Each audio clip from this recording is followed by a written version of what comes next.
Hello, folks, and welcome to the Atomic Salt Live Show. This is the show where we're going to discuss everything in the tabletop hobby world. I am Wild Chevy, and as always, I'm joined by my buddy Casey. Casey, how are you this week? Good evening, Alan. I am, I don't know, not well rested. That's what I am.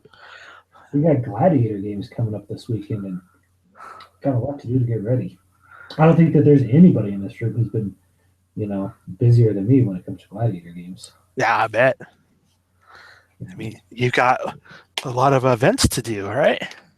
Yeah, I mean, like, I got all of Guild Ball and I got my painting to do. So, which, as we know, that's what this is. Gladiator games is really all about the painting competition. Those jokers over in 40K and War Machines, they don't know what's going on. So, what about you, sir? How are you doing this evening? I accidentally pulled my headphones out of the jack. What I said made you so angry. Your only retort was just to become violent. Yeah. So, I Guild have that Ball. effect on people. So, Well, is that how are you doing, Alan? First of all, let what? me ask you that. How are you? You know what? I give props to Reese and anybody who puts on an event like this, because you don't ever see the back end. You don't ever you're just there. Um, you you do the event, then you go on your way, but you never see what goes on behind the curtains. Nor do you want to most of the time. Am I right? It's like owning a game store. Everybody wants to do it, but whenever you ask an owner, they're like, "Don't." Well, that's just because they don't want competition. Competition and yeah, it's a lot of stress. I It imagine. is.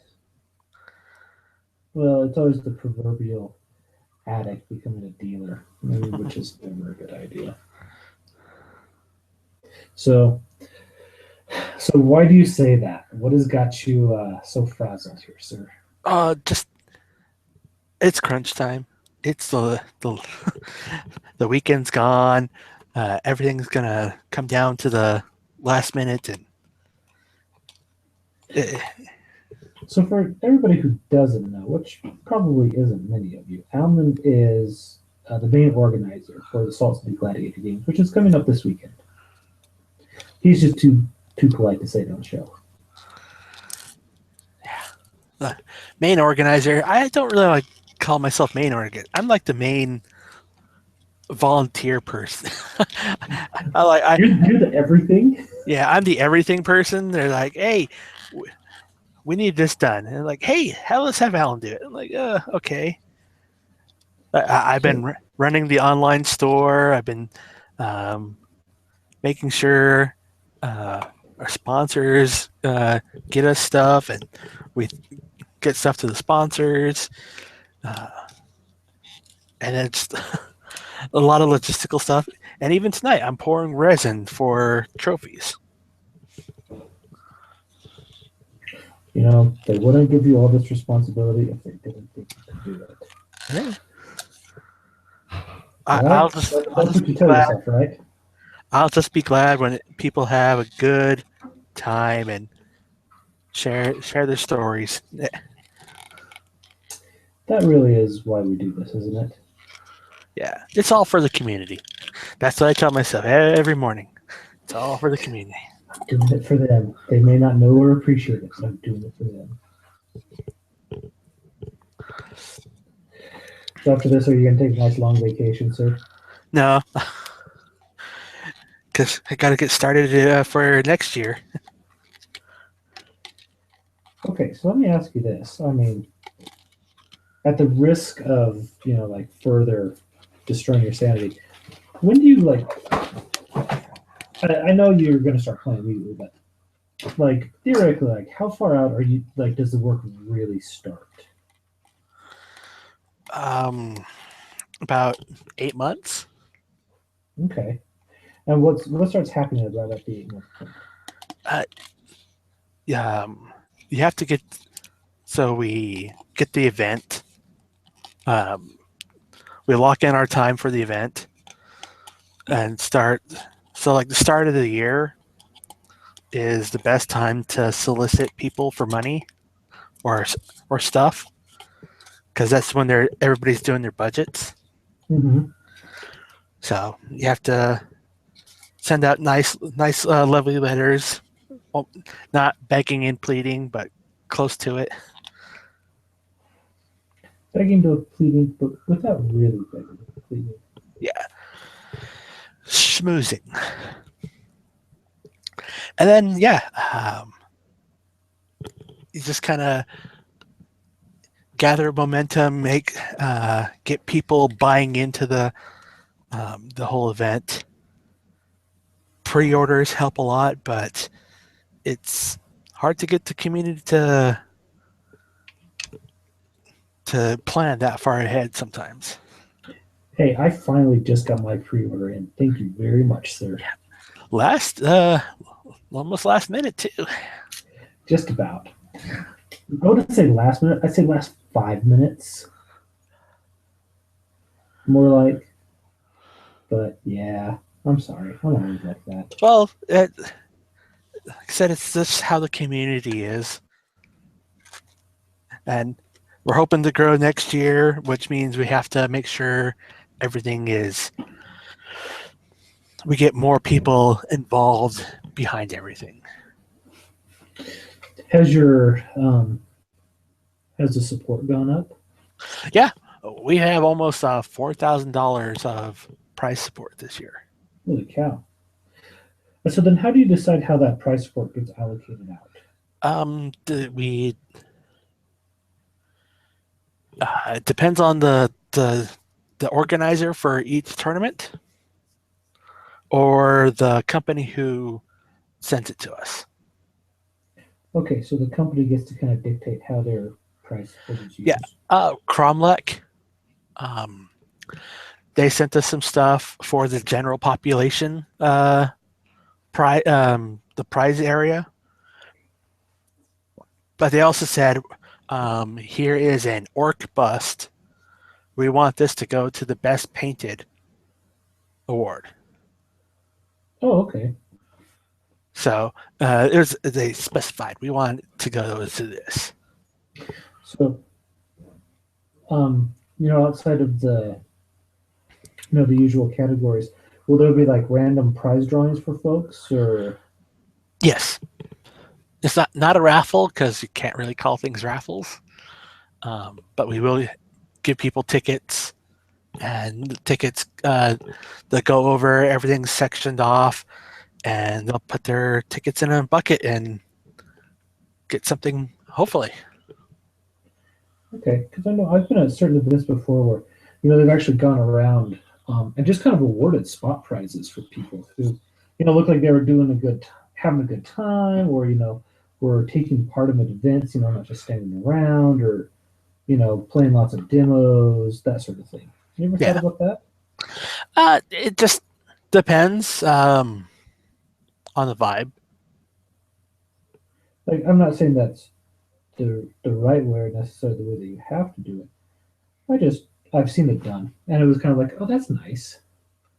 Like it kind of encourages you to go up there and play harder, have a good time, be a little louder, and you know. Yeah, that has been regulated to a different person, so it's out of my hands. I don't have to do that. You don't have to deal with all the commoners. Yeah, I don't blame you. Commoners suck. but yeah, If they weren't awesome, they wouldn't be called commoners. very true.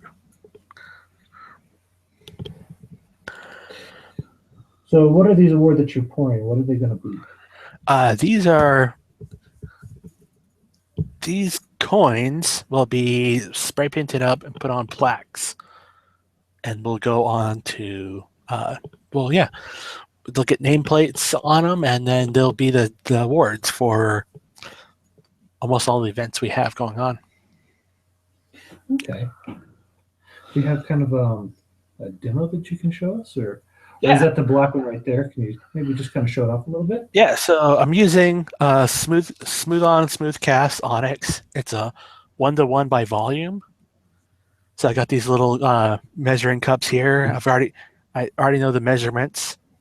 So I'm just gonna pour the part part B, which is the black. After some experimentation, I figured out that uh, one going into the other is a whole lot better than the other way around. Okay, well, at least you're learning, right? Yeah. And then so I'll pour into the part A. And what's nice about I'm using a silicone spatula, Mm-hmm. which makes cleanup a whole lot better because silicone only bonds to silicone. And since this is a urethane resin, it'll be easy cleanup. So now I'm just Okay. mixing the two parts here. It's got a pot life of 2.5 minutes, but notice it does get so it's got an exothermic reaction, so it does get a little bit warm in the cup. And you don't want to go too long with mixing, otherwise it turns to syrup and then becomes a blob.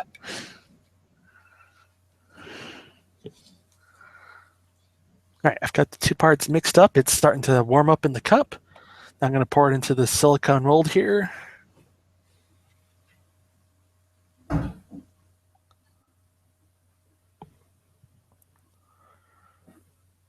Just a slow pour, so it pushes out all the air.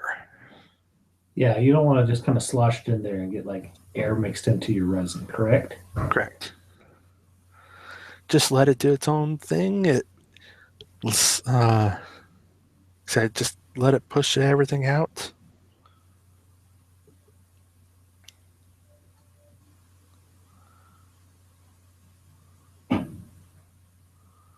So have these been coming out of? Have they been coming nice out of the mold, or have Yeah. they been looking good? So I have one right there in the screen. So when they come, so now that it's poured in there, it's about 10 minutes of setup time. Mm-hmm.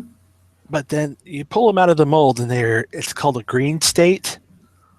They're not rigid; they're still warm. So here's another one I pulled out earlier. It's rigid and hard. When they pop out of the mold, they're sometimes a little soft. So I just set it there to harden up. I've never had a problem with that. Sorry. Yeah. Well, so we're actually going to get to see this come out of there. So I notice you're kind of tapping it around a little bit. Yeah. Just getting rid of all the little bubbles, or making sure they all rise to the top. Okay. And as you can see on the back, I mean, it's almost shiny when it pops out.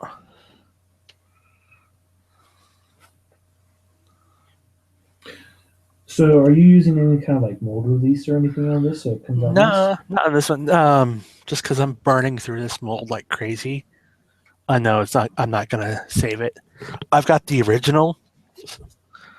So there's the original one right there. The 3D print.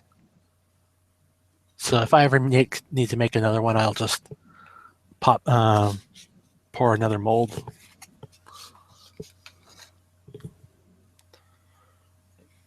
So what was the impetus to do it this way? I mean, because you haven't done these in years past. The ones we had in the past were the big helmets Mm-hmm.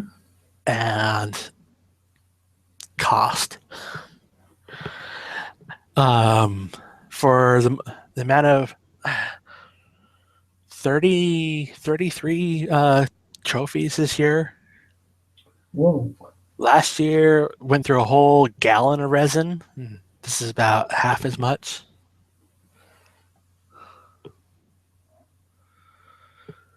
And you can't see it, but it is very hot over the mold because it's not a air process. It's a heat process. Mm-hmm.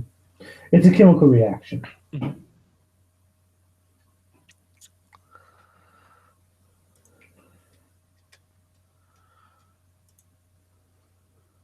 Sorry, I'm doing some fine line work here. Every once in a while, you catch me off like right in the middle of a line. I'm like, don't even breathe. So yeah, it's and like I said, because it's resin, the little paint cup I have here, once everything's all hardened up, it's also my test bed because I can um, I don't want to pull this out and it not have set up, just be a gooey mess. The little cup here though has it cures that the thinnest point the longest. So thicker parts cure faster. So I'm using the cup as my litmus test, and I could test that to see how the resin's doing. And once it's all hardened up, it just comes clean right out of the cup. Okay. That's actually a really smart way to do it. You've done this once or twice, sir, haven't you? Yeah, and so I got a silicone spatula here, a cool little silicone hexagon pad for baking, and I've been toying with the basing idea of doing a basalt um, giant's causeway. So the hexagonal stone pillars, doing bases like that for the Trollbloods army. So I've been any extra resin I've been pouring into the hexes here. Well, really, when you're talking about hexes, there's only one game, right? Oh yeah, Infinity. Like, if you don't have hexes in Infinity, you're just not cool. very true. And coming up from Infinity, have you seen the new box, the Red Veil? Yes, I have. Want to talk about that? Sure, I actually have a photo of it. Here we go. Operation Red Veil. Nice. So, um, immediately, like when you look at this looks like the new. Um, this kind of reminds everybody from a few years back of Operation Ice Storm. Mm-hmm. It's a two-player starter box. Right. And so, is that what this is as Yeah. well? Yep. Two-player starter box, balanced forces. So you and a buddy can play and learn the game and grow from there. And learn to embrace the hexagon. Yep, there's a whole bunch of hexes on this on the gaming mat they have on here. Like I said, it wouldn't be Infinity without the hexes. Just like skulls with 40k. It's true. It's true. Um, So the force factions for this box. So this box is going to be coming out at Gen Con this year. well, it will be coming out somewhat later. Well, However, if you're at Gen Con, you can yeah, pick it up early. for us normal people, it'll come out in September. Yep. So, what are the two factions we got in here? We got Jijing and Hak Islam, both new sculpts on all the units, and these will be the new starter boxes too. Right, and like what we saw with Ice Storm, we saw these starter boxes come out, maybe 6 months or so down Yeah. the road. So I imagine we'll see them sometime in the same time frame. Maybe a little sooner, but maybe not. We'll see. And because just like Operation Ice Storm, the two figures in the center, the Ninja and the Al Fasid, are limited edition sculpts for this box only. Right, the same way that we saw the Father Knight and the Reverend Healer. Mm-hmm. Now, that being said, when those models eventually did come up, they did look very nice. So Yeah, just different sculpts. Yes. So, you're a Hawkesville player, correct, Alan? Correct. So, what do you think of this? I like it. I mean, for the Hawk Islam side, I like it. My biggest worry when the rumors were starting to float out was I've got I've got gulams. I've got 9 gulams already, and I didn't want to see copies of the same sculpt. Right.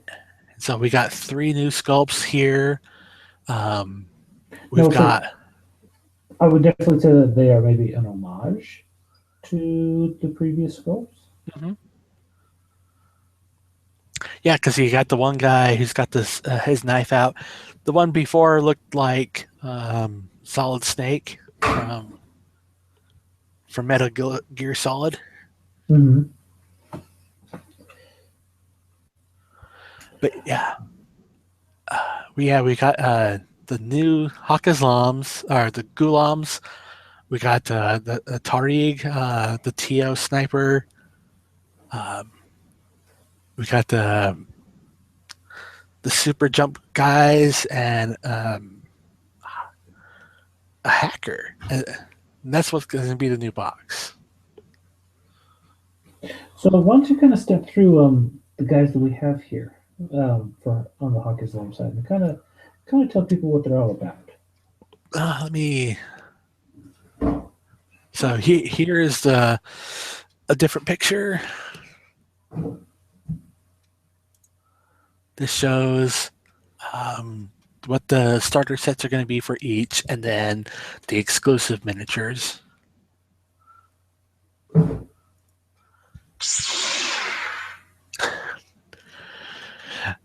So here we have the Hawk Islam guys. We got the 3 Gulams with their And rifle so, shot.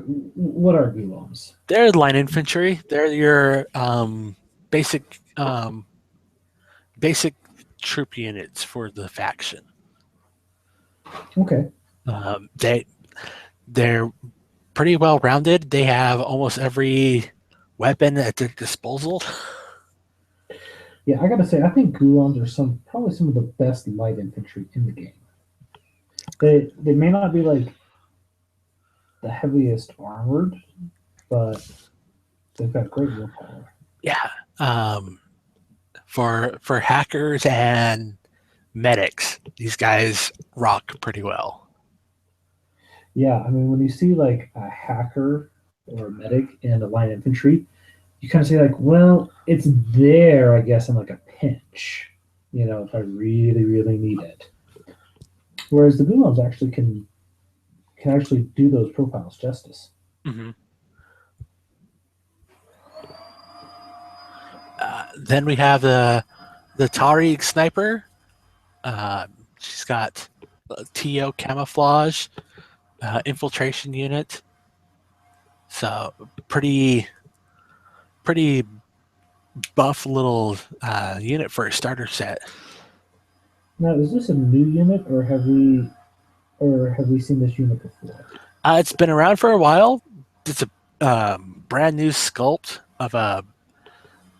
Their older sculpts it's like a first generation older sculpt. Okay, gotcha. So brand new, updated. Looks really good. We've got the red turban guy. He's got super jump.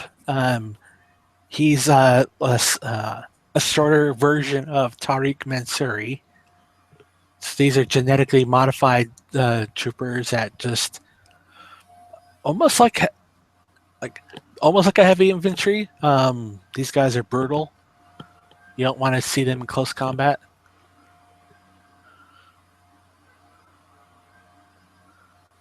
What is he armed with?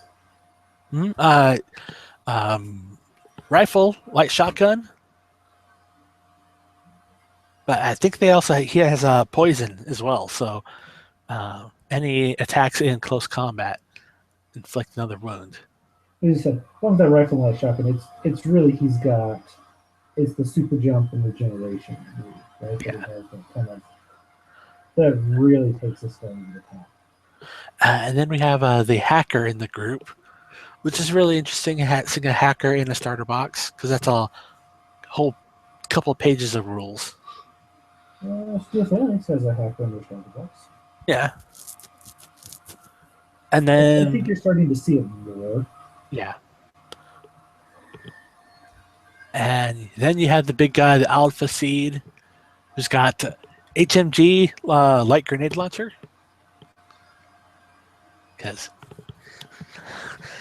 who doesn't like a big guy that's shooting shots and shooting grenades down the down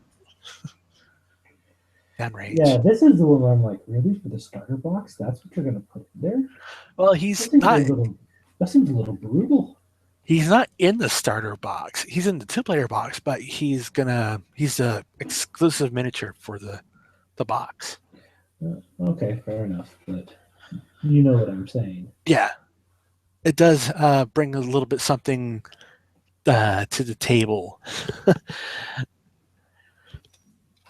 But like you see that, and you're just like, oh, that is so not a fair fight against like anything. Well, here we have the So Jishing. what's the difference? Like, what? So this isn't the first Hawk like giant armored dude we've seen before, right? No, the one we saw. This is the Alpha Seed, and then we had. Oh, I forget what his name is. Similar style. And I was going to ask, like, if you knew what the difference was, kind of between these two units.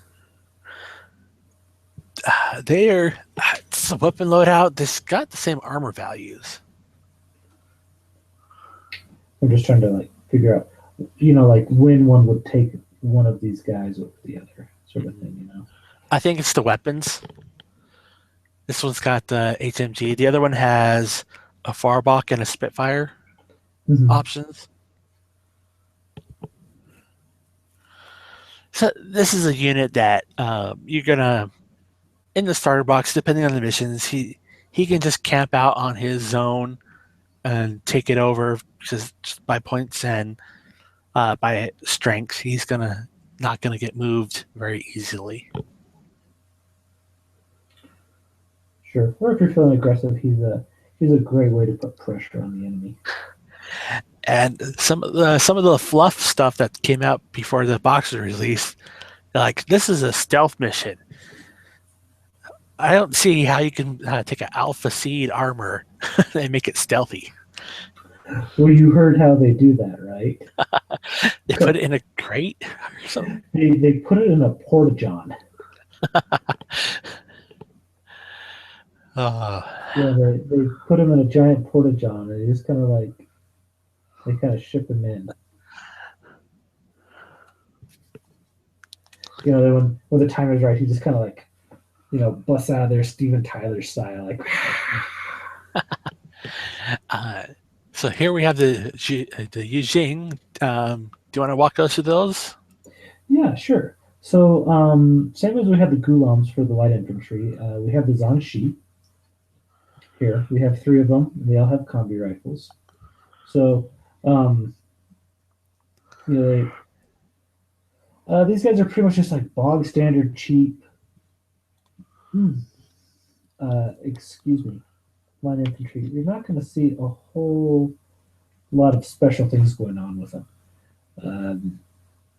They have all your usual options. There's kind of your regular loadout there. They do have a boarding shotgun profile, which I think is kind of cool. But more often than not, you're probably just going to be taking these guys as floor observers or paramedics. If you're going to be using the specialists at all. So, hold on here. Dang it, I was going to try and do this while I paint, but I'm not going to be able to do this. Paint. Let me just talk for me. You see the big guy in the back with the gun pointing up. This is the Hysian, or Hysian. He's a heavy infantry. Pretty brutal heavy infantry. He's got MSV2 with a HMG. Not only that, but he has 2 wounds. So yeah, heavy infantry HMG with MSV2. He's going to be one of those guys where you're just going to kind of post him up in a good location and just let him spray down from there.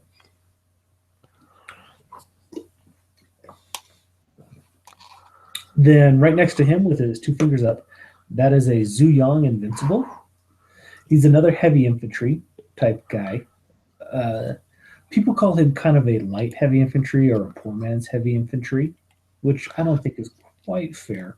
And that's what Yu Jing's is known for, is the heavy infantry, right? It is. Now, I say heavy infantry, but he's only armor 3, BTS 3. So he's not quite, what you might expect from a few other heavy infantries out there. But he is still sporting 2 wounds, which is pretty nice. And he has the 4/4 movement like you would expect. So, yeah, Zhu Yangs are just really nice. And again, they have a great loadout. These guys are kind of an excellent toolkit type unit here. They have a drop trooper, which is a lot of fun. This is the Tiger Soldier, the gal up there in front. This is the hacker variant. So she has an assault hacking device. Tiger Soldiers are a little fun in that they have armor 2. And they also have magnetism. Ooh. So yeah, if she scatters badly, she still can save herself a little bit. Yep, she can still save herself. I really like the hacking option along with the mimetism because, armor 2 in cover with mimetism, none of those by themselves are great, but you start stacking a lot of odds in your favor. So, and then finally, and so that's the starter box we have there. And then finally, this lovely gal, who I think is probably the best miniature in the box, is the Ninja. So this is a Ninja with tactical bow, and it's not named explicitly, but you can give her a killer hacking device to turn her into a specialist. And for those who are wondering, ninjas are kind of the TO infiltrator. They kind of personify that. They TO, infiltration, they have stealth, great close combat, monofilament weapons. So, and then having the hacking device is just kind of gravy on top of that. At a fairly reasonable price, I would even say. So yeah, that's what we have on the Yu Jing side. Now, I mean, for the it says that it's a balanced force. I think 180 points apiece. I don't know. Yeah, that's about what I came out to, was 180, just kind of depending on how you do your weapon options. I mean, just from looking at this, Yu Jing looks like they're going to be more of a heavy hitter. You know what? I would agree with you, except for the Alpha Seer. Like, that boy he's a field leveler. Yeah. So otherwise I would agree with you, but that guy just, oh boy, I'm not looking forward to facing him. Just because whatever the other ones are, I've faced those guys before, and they are trouble. Like, I've had their cousins walk through an entire army of mine before. Like, just march up the field and just kind of laugh at everything that I throw at them. And it's incredibly frustrating. So,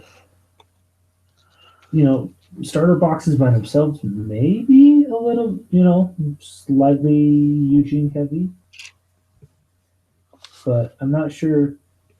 I think Yu Jing is going to have trouble scoring points a little bit. I think the Gulam, I think the Hawk Islam are going to be a little more. I don't know how to put that, but I think for objective play, I think the Hawk Islam will probably do a little better. just because I think their specialists are going to be better for this. That does seem to be a case for Zhejiang, that they have a very hard time specialist options. Yeah, and I kind of feel like that in general. I mean, with the Imperial Service Box when that came out, I really started looking at Eugene, and I've been having trouble with making lists for these guys, just because I like to have plenty of specialists and a real variety of specialists in my lists, just because I feel like that is how you win in Infinity. But like, I feel like I'm pretty much just taking, cheap hackers and forward observers with Eugene. Like that's kind of what they do.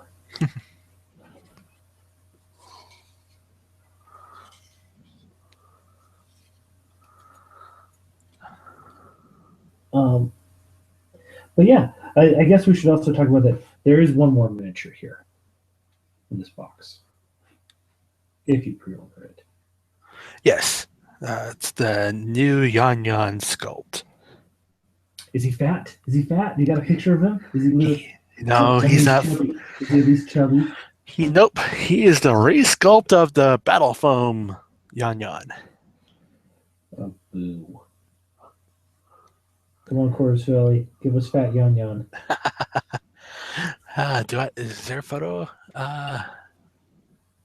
No, because it's on the pre-order. Let's see.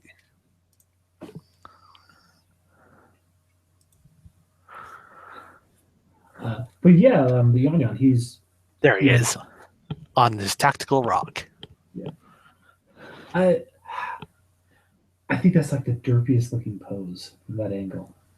Like, I kind of get it. Like, I've seen a 360 of it. I'm just like, oh, you guys picked the worst angle to show him at. Like, he doesn't looks like a dog peeing on a fire hydrant, or he's like his leg is kicked up weird. And I think it's going to be one of those miniatures where you're going to have to use a magnetic tray. oh yeah, he's kind of all over the place. Which, I mean, isn't bad. I like my models looking really dynamic and really cool, but he is out there. So But yeah, not a bad thing. And Yon Yons are like stupid good too. yeah, especially I think Hakazam's the only one who can use them, right? As mercenaries. Mm-hmm. So yeah, between Yon Yon and Mudawias, I hate Hawk Islam. Like they just piss me off sometimes. So like you guys have just too much good stuff. And so this is the new box. If you pre-order, you do get the Yan Yan in there. Do you want to talk about the terrain at all? Or? Yeah. Here's a photo of the terrain. So it's cool. I think everybody really appreciated the terrain that they provided in Operation Ice Storm. And it seems like but I mean, at the end of the day, it is just cardboard terrain. Mm-hmm. Well, I mean, it's got the main boxes where the bigger buildings that you can slide the cardboard starter box into. It's got the different style crates. What I think was really cool is that the battlements on the top of the terrain here, so you can get cover, and then also the walkways make it a very nice addition. Yeah, it's really Operation Ice Storm evolved, you know, because it looks like they've been saying that you can hide a tag behind these guys if you need to. So, whereas the Operation Ice Storm stuff was kind of small, this is a little bigger, and you also have bridges, which is really cool. So, yeah, so you've got the nice terrain. You've also got, obviously dice, and you'll have a quick starter guide. So, yeah, I'm just thrilled with this set. I think So should we buy it, Alan? I think so. I mean, I'm looking forward to it. I am too. I'm painting up Achilles here. Well, my second go at Achilles. Mhm. Um, but I kind of feel like I've got everything, with maybe the exception of Hector, but I don't really need him. I feel like I'm kind of done with the left. Just like, I've got everything that interests me out of the left. And it's time to move on. Sorry, are you going to go the Yijing route? I think so. Eugene was one of those, Eugene, or however we say it, was one of the armies that, first of all, really grabbed my attention when I started looking at stuff, specifically the ninja. I was like, yeah, I want ninjas. I kind of found out like how TO worked and TO infiltrators. And then I realized I was like, oh, wait, you can't actually just have like an army of ninjas, Yeah, see, despite how cool that would be. until recently, yeah, it was like one of those armies where like, oh, they got the best close combat people out there, but they can't get into close. Good luck trying to get them into close combat. I know, right? Um, but it was just like I couldn't, first of all, like the old Eugene models were kind of garbage. With the example of maybe exception of the Zhu Yang, I really didn't like any of their models.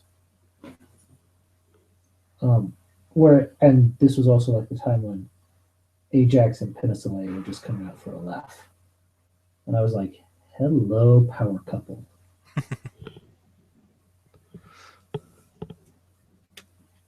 But I've hit that train. I've you know rode it, kind of coming down off of them. Yeah, so I'm really thinking it's time to go back to Eugene.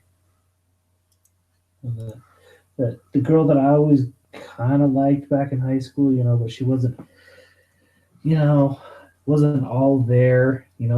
She went to fat camp. She, got a new hairdo. Some new clothes. She's starting to look good. I'm like, okay, I think I can get behind this. So Seeger, when you dress up nice, you get taken someplace fun. Remember, folks, this is from the guy who's got two daughters. Well, that was a Firefly quote. uh, Have you seen Firefly, right? yes. Okay, thank you. Uh, Another interesting thing, because for Gen Con, Red Veil is not the only thing coming out as exclusive.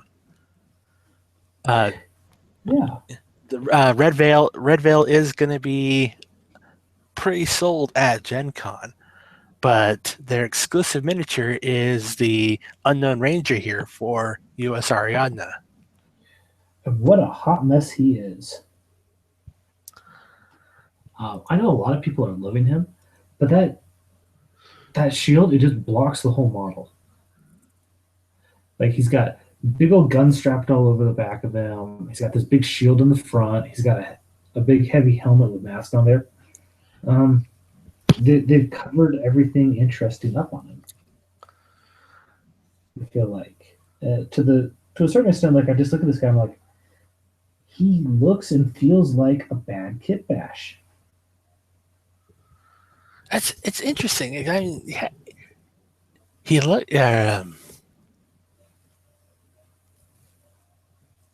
compared to all the other dynamic stuff that Corvus Belly does. This one is just very different, and I It's don't know if very it's dark too. yeah, it's like the Batman Dark Knight series version of Infinity, uh, and maybe it's just because they're playing. They built the fluff on this guy that he's a ranger, he's a last guy from his unit, um, and he's that ghost character. He comes in and he saves everybody when things are dire and most. And you can't see his face because he keeps it hidden. He has no rank or insignia. He is just a ghost character. And they're like, all right, here we go. And like, I mean, it's interesting. Different. When I first saw it, I'm like, oh, look, somebody has been playing Counter Strike. Yeah. I mean, don't get me wrong. He looks authentic. You know, I won't say that he doesn't. I won't. He's a Billy Badass. Oh yeah, no. Like I love the profile. I look at this and I go like, ah, like this isn't what I would expect from Corvus Belly, style wise. I'm not even sure I like it all that much. I mean, it looks like Counter Strike, and it looks like I don't know, just like it doesn't fit in. Maybe it's the shield. Just because that's a brand new mechanic, right? Or is there? No, it's not a new mechanic. It's actually just it's reflected in his armor. He's like armor 3 or 4 or something. Huh, it's interesting. And if this is the limited edition one, I wonder what the yeah, it's a Gen Con exclusive. So I wonder what the other release will look like. Probably pretty similar, just with an arm swap. I imagine he'll have the shield down at his side or something like that. Um, yeah, I don't know, but I don't always like their their alternate models. A lot of times, I think I like their regular models more than their alternates. But we also have Musashi. Musashi. Yeah, Musashi Miyamoto. Similar to the box that you're working on right now, we have um, like a regular sculpt, and then like a limited edition sculpt. Yeah, and we kind of saw the dossier for this guy a while back, and he's pretty much what you would expect. He's a martial artist. He has the dual wield profile. So he when he hits, he is AP plus explosive, which is really great, unless you're a tag. Like, oh, you're a Yoda? Nice try. I have to admit, I like the red armor better than the blue version. I do too. I really do. I think that they did a nicer job on the red version. Um, and like the hat is, I get what they're doing. I'm just not sure that I think they did it well. It's very much like a ride-in theme from Mortal Kombat. Yeah, and like the wandering samurai kind of aesthetic, with the sampan. Like I said, I get what they're doing. I'm just not sure that I like it.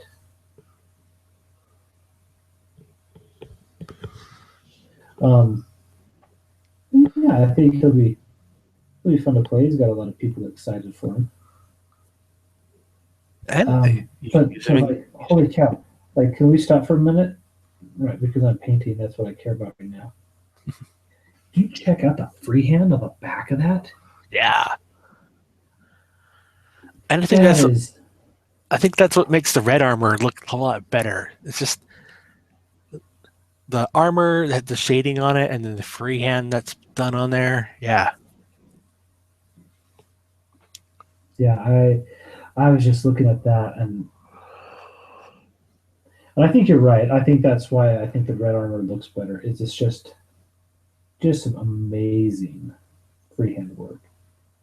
And if you'll see, like, if you get other pictures of it, you'll see that the blue has its own set of freehand on it.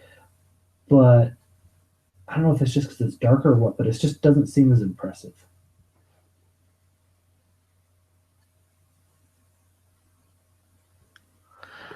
oh, that'll be cool when it comes out. Yeah, he's actually this isn't a pre-release for him. I think he's actually open for Yeah, general release. he will be a normal release, but they do have a bundle, uh, the Gen Con special bundle, so you can order directly from Corvus Belly and get Operation Red Veil, Musashi, and the Unknown Ranger. I wonder if they've had enough people not buy through them that they're trying to up their direct sales. It's hard to tell. Just because I have no problem buying through them, except that it's Shipping is yeah, ridiculous. they're crazy expensive. Like it almost doubles the price in certain cases. That But has always been an issue buying from overseas. Even with the Brexit, it's still an issue getting stuff from UK. it is. Like I wanted to buy some stuff from Corvus Belly like directly, but yeah, like it's just nuts. So while we were talking, I poured a couple different molds, but this one's ready to Yeah, I was pop gonna out. say let's take a look at how this sucker comes out. So just have to pop it just a little bit to get some air into it. And there we go. It's warm to the touch, but I'm just gonna let it cool here while I mix up another batch. Nice. And so, did you have several of these molds going at the same time? No, I don't because I reused the mixing bucket, Mm-hmm. and otherwise I just have to get more mixing buckets going and figure out which one's which. Gotcha.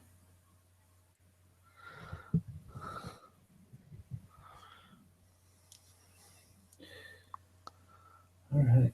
Yeah. So I think we're gonna have to pick up Root Wheel just because man, this stuff looks good. And the nice thing is, Beast of War had their little, where do you go from here sort of thing, right? Mm-hmm. And they basically said, buy a tag. And that's fine. I mean, because in both cases, the Guija and the Magariba Guard are, you know, excellent models, and they're also, excellent on the table in terms of stats. But um, like that's not generally what works well in the tournament setting for this game. But the nice thing is what I saw is um, all I'd have to do is just add in a box of the Wuming, at least for the JSA, and it kind of sticks with that heavy armor motif, and they will fill up your points real well. Get more Tiger Soldiers because they're I'm great. thinking that. I see what you did there, and I approve. Um, they are.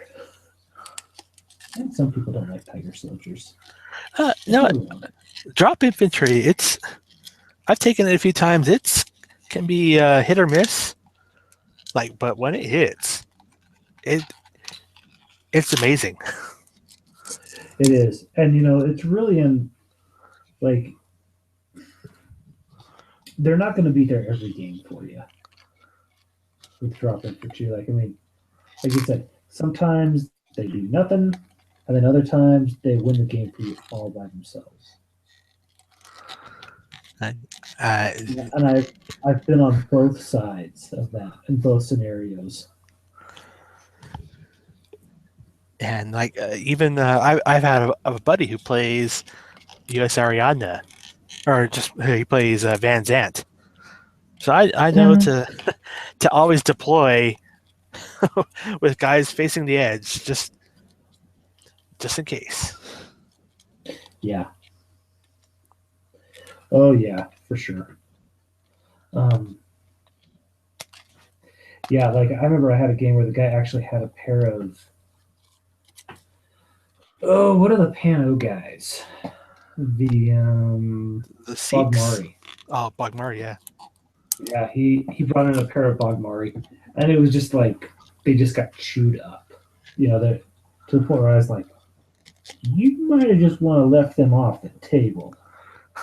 Like there was no point in bringing them in. They were just like fodder.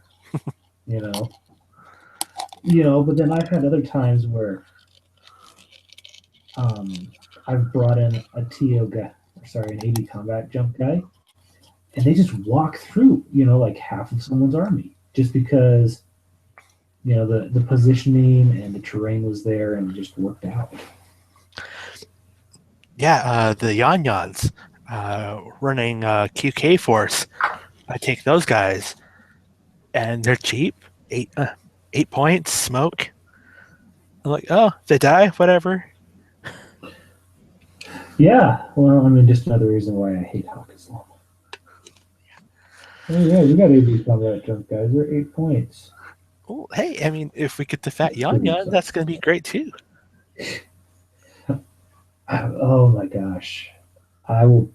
I don't care what army I'm playing. I will buy Fat Yan Yan just to make a point to Corvus Belly that they should have done it a long time ago.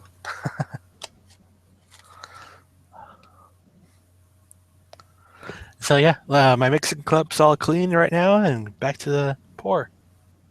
Okay.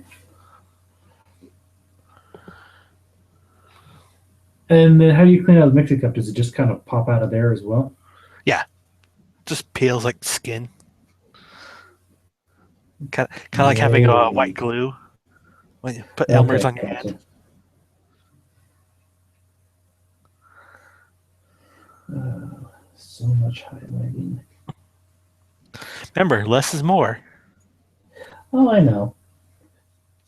But all this armor on them, just like it just takes, these bright lines just so well, and it's just so fun.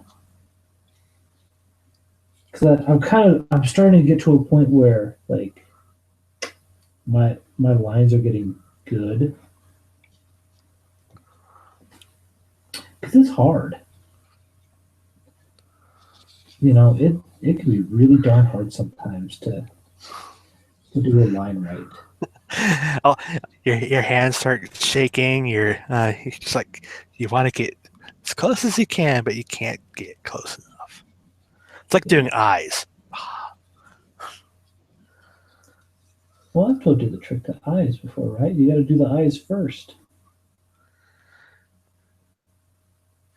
or not do the eyes at all.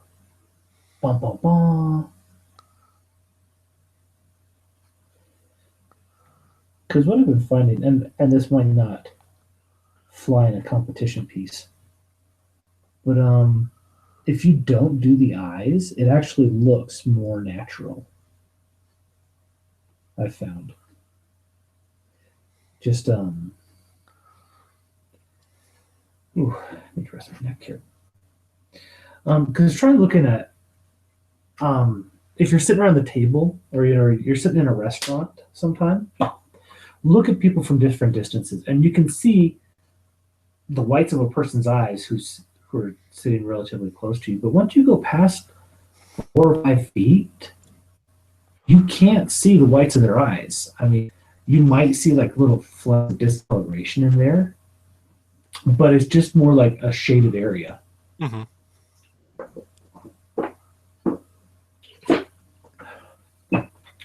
And so I was noticing that, and I was like, boy, if I can't see it in person, what's the point in actually doing it like on a model?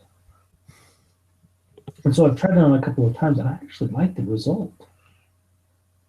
Of just like it looks more natural. Just to have kind of not black, but a dark brown area under there.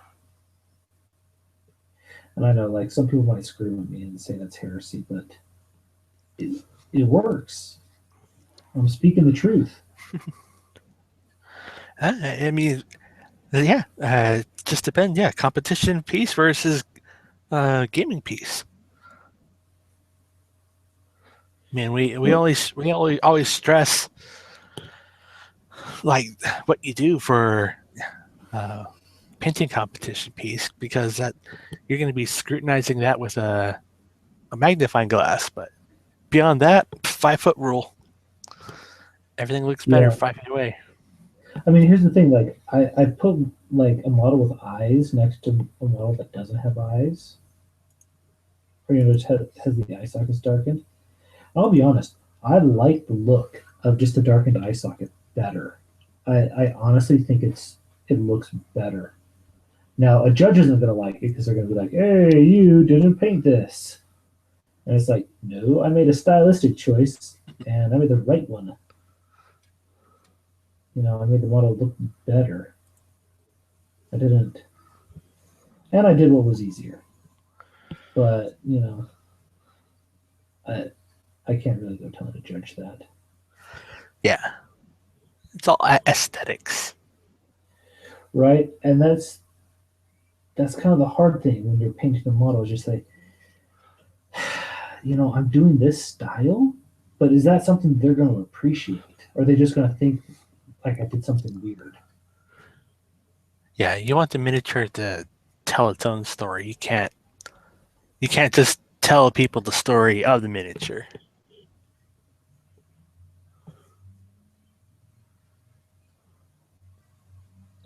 Well, and I mean, it's art, and so it's subjective too. And the style that you think is amazing, someone else might just think is lazy or doesn't look good. Because I mean, there are a lot of people who think that there is one way to paint, or there's a right way to paint.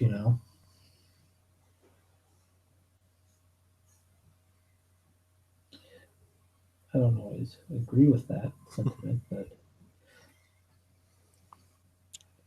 but it's there, and you have to be cognizant of that going into a competition. So you almost have to kind of stay mainstream with what you're doing.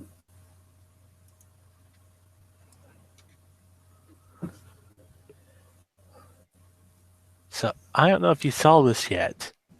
Um, the Krug had their Brouhaha tournament this weekend, and Yes, with like a massive amount of A1 on the line.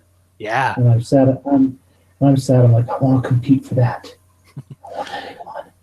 but our buddy Dexter from Hexagon Mill Sharkbound Lasers posted this. It is a tournament tray that he's designing.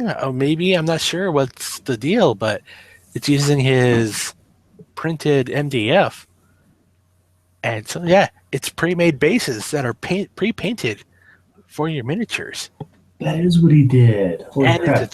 it's a tray too. Because I saw that and I was like, huh? And I didn't get it first, but yeah, dude, that is awesome. I'm also, hey, I mean, this might be something for your Yujing coming down the line, or maybe my Hakazam. Nope. I've already got my bases all sorted for my Eugene. It's I think I showed you all Yeah, of these done. Yeah, I mean, it's all of these ones. So I've popped a few out. I've been trying to figure out how to make them come out clean. So yeah, I'm good on bases. so Uh, that'll be yeah, that. But I saw that and I was like, oh dang, that is cool. so. Hopefully, we'll see something from that in the future after they come down from their hangover from their tournament. When you have your own tournament in a brewery, bet. Yeah, you know what's going on. Well, I mean, that's also just kind of the way the Colorado guys roll. So, and most of Infinity, to be fair. I feel like the big competitions are like half drinking competitions as well. As a good little Mormon boy, I feel somewhat left out.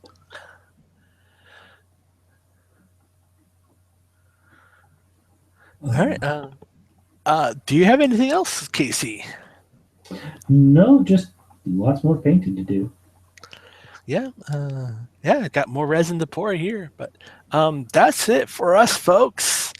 Let us know in the comments below what you thought of the show, what you thought of Red Veil, what you thought of the Infinity Gen Con exclusives. Will you be picking up any of those? If so, what faction are you leaning towards? Let's start a conversation in the comments below. Like the video, share it with your friends, subscribe to see more. We're always here. Casey, anything else? Nope. Just as always, if there's anything you'd like us to talk about or take a look at, shoot us an email at theatomicsalt@gmail.com. This has been the Atomic Salt, and resin has just blown our minds. Good night, folks. See you next week.